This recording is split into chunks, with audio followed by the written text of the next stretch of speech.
Well, I think we can go ahead and get started. We are recording this. But I would like to, don't want that to dissuade anyone from contributing, reaching out. This is one of our first town hall meetings that the Patient Community Advisory Council, the PCAC, is hosting. So the PCAC was formed to really help support the community, support this community. So wanted to get people together, and we thought this was kind of a great topic for us to start with. Back to school tips for families. I'm going to share my screen.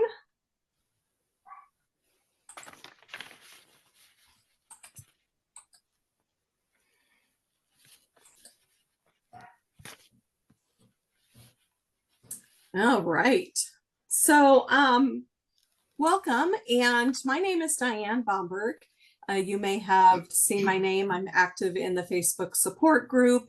I am the current chair for the PCAC committee, and I live in Nebraska in the United States, and I am the mom of Eric, who was diagnosed with KLA in 2009. So have been involved in this community pretty early on, from about 2010 on. So have seen a lot of people join the community, and very happy to do what I can to support this. And my co-host here is Jen. I'll let Jen introduce herself. Hi, everyone. I'm Jen, and I am located in Canada. I'm a mother to a complex lymphatic anomaly patient, and our disease started about 6 years ago when he started exhibiting symptoms. And one of the things I found at the beginning of my journey is there was no support that I was aware of. And so I joined to hopefully support you all in your journeys. And I'm happy to answer any questions along the way. So please do not hesitate to reach out. Thanks for being here. And we have a couple of other people that are on the PCAC. Amber, I'm going to turn it over to you. Yeah, thanks, Diane. Hi, guys. I'm Amber McCall. I live in Illinois in the United States. And I was diagnosed with lymphangiomatosis, when it was still called that, back in 2011, and have had quite a journey, and just thankful for the LGDA and the support that was offered through that. That's how I found Dr. Kelly, and was able to get the care that I needed. And similar to Jen, just here to help and answer any questions that you guys have. So I'm glad that you are here. All right. And Kim. Thanks, Diane. Hello, everyone. My name is Kim McIntosh, and I am a parent of a wonderful 8-year-old boy who has GLA. I am fairly new to this committee and this community, newly diagnosed just last year, and just also very, very thankful for all the support I've received from many of you and the LGDA. So thanks, and looking forward to the discussion. All right, so I think we're going to jump in. And as I said, our topic today is back to school tips for families with rare lymphatic conditions. And this is just support and guidance for patient supports groups. These are things that we have tried and done. And so if you have additional ideas, please feel free to chime in. Jen, I'll let you take it away. Take it away. So back to school season, as we all know, always comes with nerves for parents, nerves for the student returning.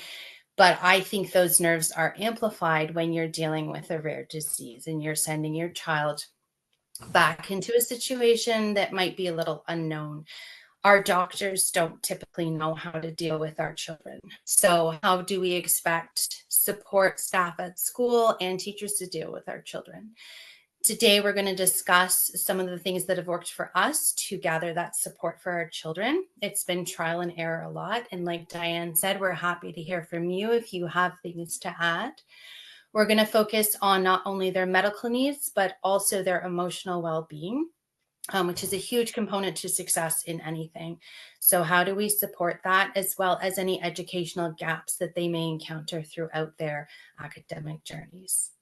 So I will let Diane begin with our first steps. Yeah. So Eric, as I mentioned, my son, he was diagnosed just before he entered kindergarten, and he is now 21. So have kind of gone the full gamut of all of his years. Most of his classmates have not known him, or have I interacted with the school without them knowing that he does have this rare disease. But when we started, we were figuring things out just right along with the school.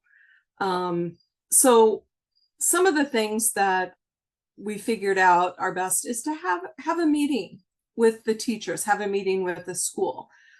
Depending on where you live, you may have different programs that are available, IEP programs, 504 programs. In the United States, those are fairly common. But really what works well is to start with a meeting, be very open about it. So schedule a meeting, schedule it with the principal, if they have a new teacher, if there's any health staff, health aides, or nurse, the school nurse that may be available, please include them in the conversation. Share medical history and current condition with them. One thing that I did find out is that due to protections, privacy protections, they knew that Eric had a rare disease, but they really were not given any information about it. So they didn't know what was involved. And so this meeting really was the setting the stage. So I'm giving them the education and the understanding, so they kind of knew what to expect. But we would share medical history, current condition, that includes medications that even if not being taken during the school day, or possibly needing to be taken during the school day, anything like that. Limitations, highlight learning gaps from hospital stays or fatigue. So if they're starting a new medication, maybe they just got out of a hospital stay, make sure that that is highlighted for the teachers. I mean, they will know probably what's going on, but especially if it's the beginning of the school year, they may not know what's happened over the summertime.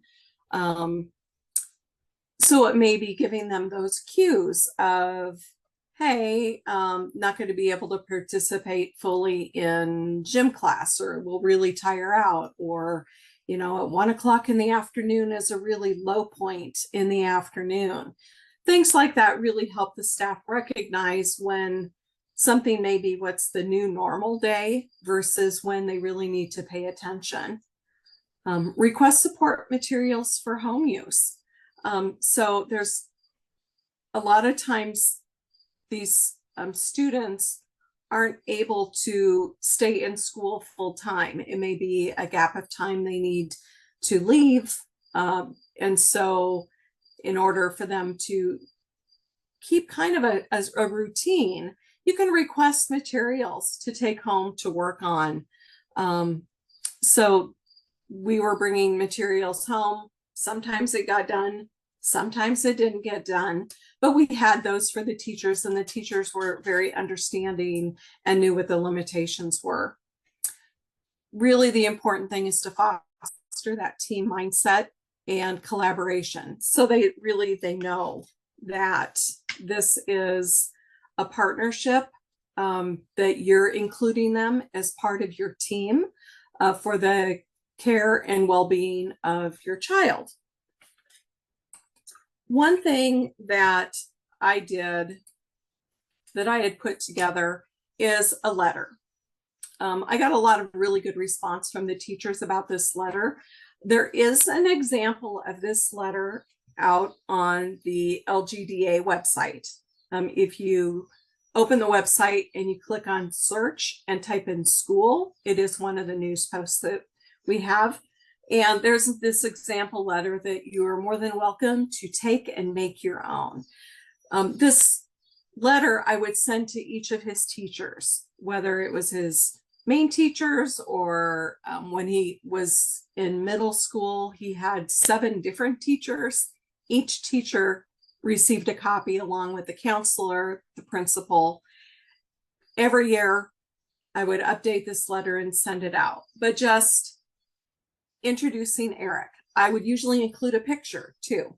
When I would send this email back to the teachers, I'd include a picture. So they're like, oh, that's who we're talking about. Eric was on an IEP. So there were chances for me to have meetings with them through the IEP process. Talked about what his condition is. A section on what I'd like you to know. So this is really the important stuff of how Eric is going to act. What things should you be aware of? What are you going to see? What I expect from them.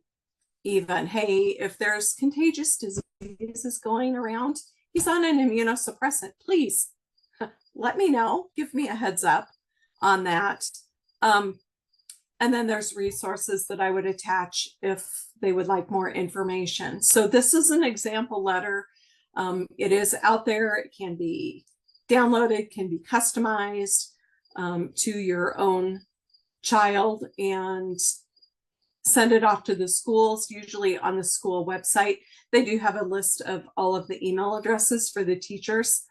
So I would send it off at the beginning of the year. And then again at semester, if there were any new teachers that you would be encountering. Jen. So my son, he started his school journey and he was asymptomatic. And this lasted till about grade 4.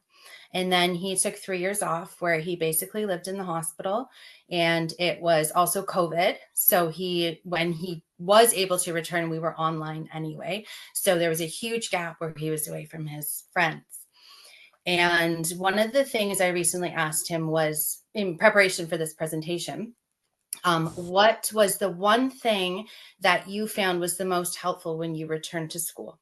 And he said it was the social piece. It was my friends and my classmates.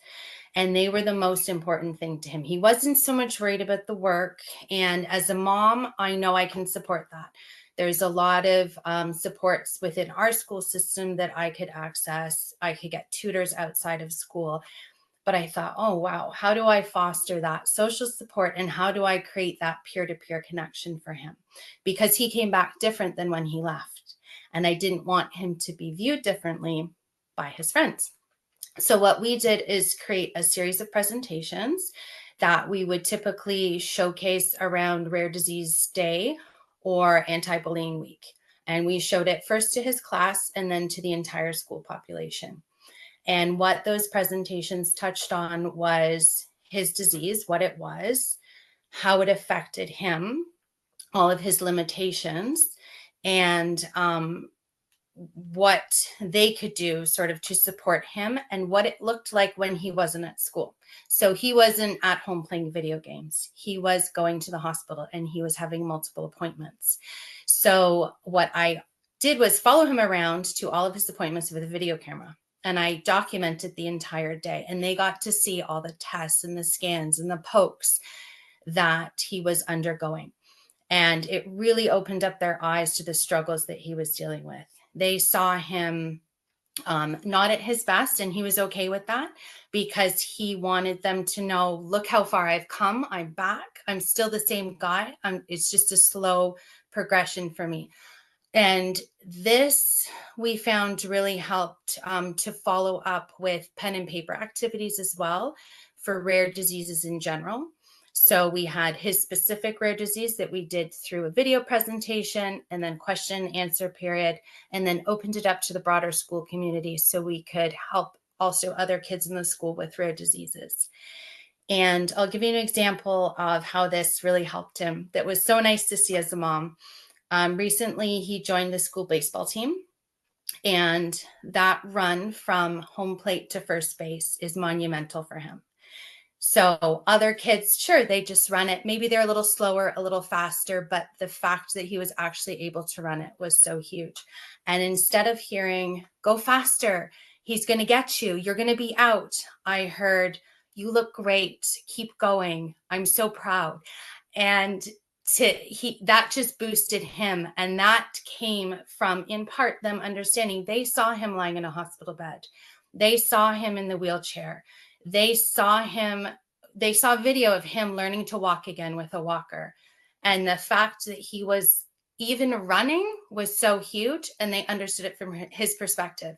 So opening their eyes up to it, which was hard for him, created that peer-to-peer support that he really needed. And he's in a small school, but I think those students are going to go out into the greater population and have that experience in their minds and be able to interact with just everybody. So I think it's good, not just for him, but for everybody that those kids come in contact with.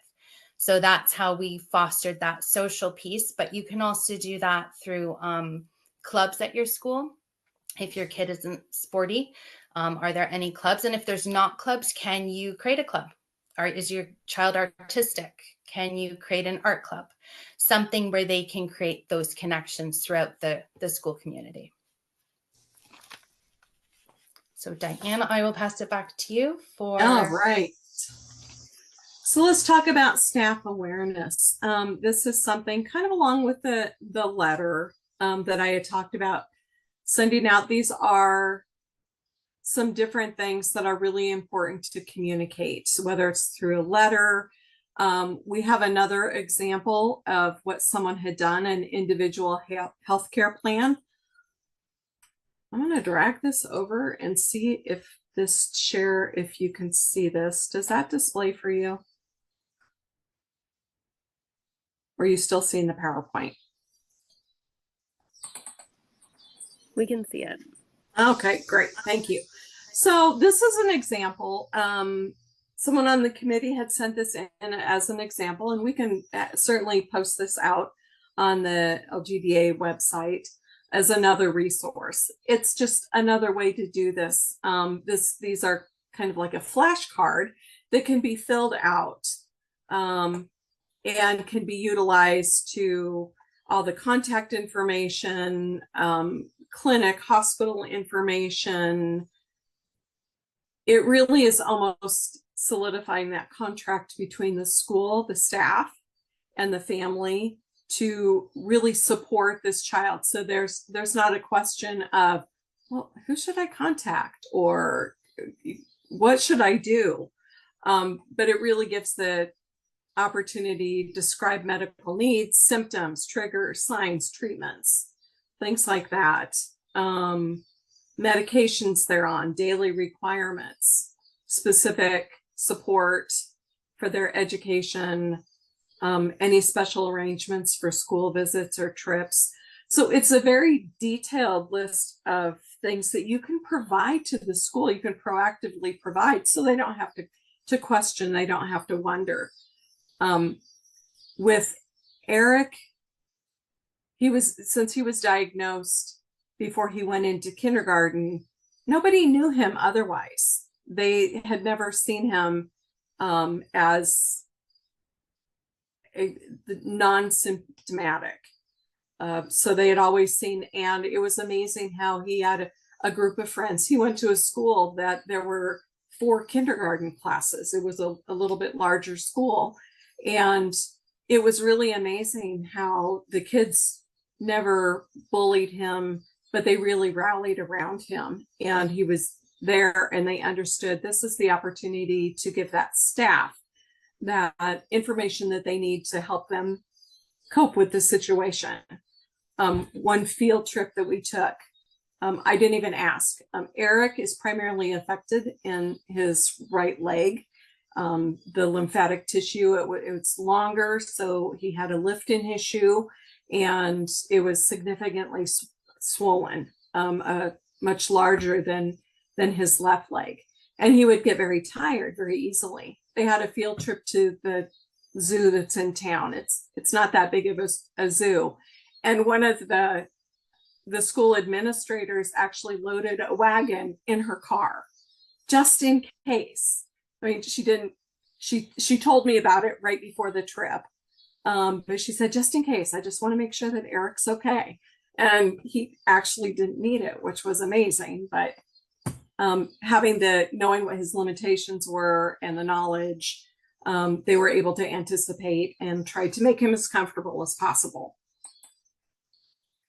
So you can post a form in the staff room with key information, if that's available. Again, expected behavior, absences. The first year Eric was in school, we were on a clinical trial. So we were traveling out of state 7 times within that first year when he was in kindergarten. So letting them know, hey, we're going to be gone. Open up the communication. Just be very honest with them. Students' condition, their medications that they're on, and make sure that all staff are informed, including any substitutes.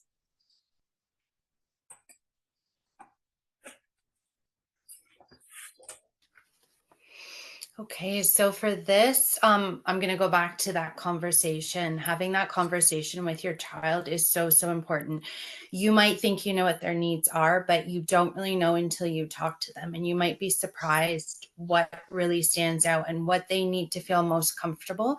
And the more comfortable they feel, the better they are, the better chance they have at success. So for my son, it was that social piece. For your children, it might be something different. So really keep that open communication going. I can easily find out about the academics. I can, get the progress reports, the report cards, have parent-teacher meetings, and that's an easy thing for me to fix. But taking a well-rounded approach, I think, is, for us at least, and I think in general, would be the best to creating the best advantage to success. The emotional and psychological support. So is there a school psychologist that you could get in touch with? What about a child life counselor through your hospital? We haven't been inpatients for years now, and we still are in contact with child life support at our hospital, and our entire family goes. And we're in a really good place right now, but we keep that support system there and we keep it open, because if we were ever to fall back on hard times, we still have that connection and we have that ongoing relationship. So whether you're in a really hard place or a good place, it's nice to have those people, so I don't want to say in your back pocket, but active in your life. So you're constantly have that net and that safety around you. Advocate for your child. So huge. Your voice is so important. Don't think you're being a squeaky wheel. Get out there, especially before your child finds their own voice. You are the voice. So it's important to have those initial conversations, like Diane said, but to follow up throughout the year, because that journey is going to change throughout the year. You're going to have good times, bad times. You're going to need more supports, less supports, and you have to be able to be fluid and change. And the school's not necessarily going to know. So keep knocking on those doors and keep that conversation going between the school and yourself. And celebrate all of the small wins. And no win is too small to celebrate, I think. They had a great day at school. They had a positive affirmation from a classmate. They reached a breakthrough in learning. All of these small things add up to big things. I remember the first week, my son spent the whole week at school, full days. That was massive. I was constantly getting that phone call. He needs a pickup. He needs a pickup. And we had a cake. We got a cake that first week and said, you did it. You did a whole week. And that week turns into a month. And then they're graduating grade school and it all snowballs. So every win is worth celebrating. And I think we're going to open it up to questions now. Yeah, does anybody else on the call have any questions about anything we talked about? Or do you have any tricks or tips that you have discovered?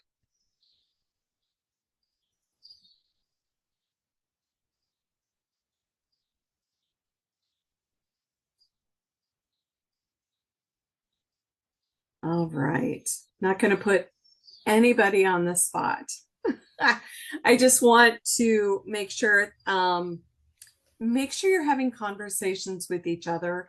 The Facebook support group, if you are not part of that support group, I would recommend that you reach out and get added to the support group. It makes all the difference. Like I said, back in 2010, the support group was very small. When I joined, it was very small, but it was so isolating when we first got that diagnosis. And you really think you are all by yourself. You don't know anybody else who has experienced this, and this is your child. And it can be very scary. And through the support group, I found people that they may not be experiencing the exact same thing that we were going through, but they were experiencing something very similar, and they understood. And just knowing that that group was there, that made all the difference. And that's honestly the reason why I was so excited to be part of this committee, to help support this community. So don't stop the conversation here. Keep the conversation going.